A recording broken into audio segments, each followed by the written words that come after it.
بسم اللہ الرحمن الرحیم۔ حضرت انس رضی اللہ عنہ سے روایت ہے، آپ فرماتے ہیں نبی اکرم صلی اللہ علیہ وسلم ایک عورت کے پاس سے گزرے، وہ قبر کے قریب رو رہی تھی۔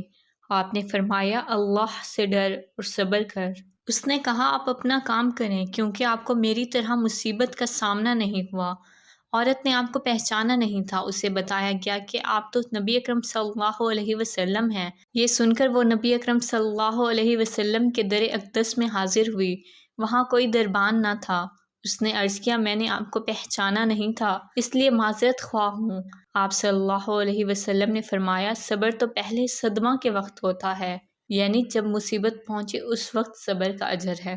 حضرت عائشہ رضی اللہ عنہا سے روایت ہے کہ انہوں نے رسول اکرم صلی اللہ علیہ وسلم سے طاعون کے بارے میں پوچھا۔ آپ صلی اللہ علیہ وسلم نے فرمایا وہ ایک عذاب تھا، اللہ جس پر چاہتا بھیجتا، اب اللہ تعالی نے اسے ایمانداروں کے لیے رحمت بنا دیا ہے۔